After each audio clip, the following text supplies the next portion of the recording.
Sobat berinvestasi, berikut merupakan ulasan pasar minggu ini. Zona Amerika, perekonomian kuartal 3 mengalami pertumbuhan sebesar 4,9% annualized. Tertinggi sejak tahun 2021, pertumbuhan kuartal 3 melebihi ekspektasi 4,3% dan di atas pertumbuhan kuartal 2 sebesar 2,1% annualized. Pendapatan personal di bulan September hanya tumbuh 0,3% secara bulanan, lebih rendah dibandingkan pertumbuhan bulanan 0,4% bulan Agustus. Sedangkan pengeluaran personal tumbuh 0,7% secara bulanan di bulan September, lebih tinggi dibandingkan pertumbuhan bulanan sebesar 0,4% di bulan Agustus. The Fed akan memutuskan kebijakan moneter awal November ini.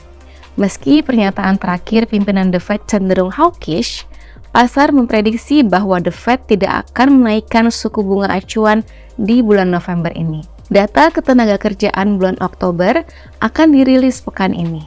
Tingkat pengangguran diprediksi akan tetap sama, berada di level 3,8%, sedangkan penambahan non-farm payroll hanya akan bertambah 188.000 versus penambahan 336.000 bulan September. Zona Asia, kondisi manufaktur China bulan Oktober akan dirilis pekan ini. Diprediksi masih berada di fase ekspansi 50,8 versus 50,6 bulan September. Kita masuk ke zona Indonesia. Uang beredar untuk kategori M2 bulan September tumbuh 6% year on year, lebih tinggi dibandingkan pertumbuhan 5,9% year on year bulan Agustus. Pertumbuhan yang mengalami perbaikan ini mengindikasikan bahwa aktivitas konsumsi masyarakat cukup baik.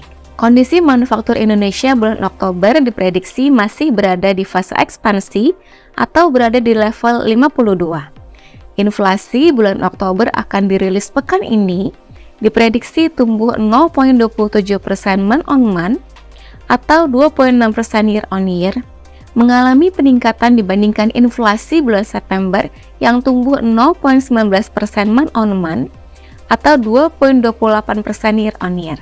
Market view, IHSG selama sepekan tutup melemah 1,32% week on week di level 6.758,79. Sentimen global pekan ini khususnya dari Amerika Serikat cukup positif karena meski pernyataan terakhir pimpinan The Fed cenderung hawkish, pasar memprediksi bahwa The Fed tidak akan menaikkan suku bunga acuan di bulan November. Dari domestik sendiri, selain emiten-emiten masih akan merilis kinerja selama 9 bulan terakhir di tahun 2023. Terdapat juga beberapa data perekonomian yang akan dirilis. Beberapa di antaranya adalah data kondisi manufaktur bulan Oktober yang diprediksi masih berada di fase ekspansi, serta inflasi bulan September. Harapannya dengan sentimen global yang cenderung kondusif, pihak asing akan melakukan pembelian di pasar saham Indonesia yang akan berefek positif bagi pasar IHSG di pekan ini. Asing mencatatkan penjualan bersih sebesar 2,58 triliun rupiah selama sepekan, atau outflow sebesar 11,04 triliun rupiah selama year to date. Pada pekan lalu, 3 sektor yang mencatatkan pelemahan tertinggi adalah sektor teknologi, industri dasar, dan energi, masing-masing sebesar minus 3,53%, minus 2,20%, dan minus 1,59% secara mingguan. Pada tanggal 27 Oktober 2023, yield benchmark Sun 5 tahun naik menjadi 7,02%, yield benchmark Sun 10 tahun flat di level 7,10%.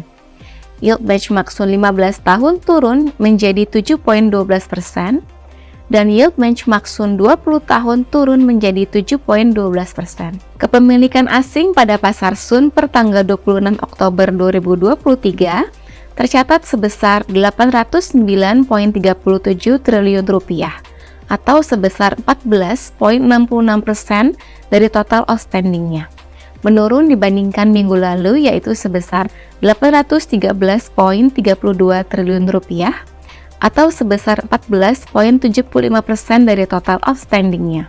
Sobat berinvestasi, tetaplah berinvestasi.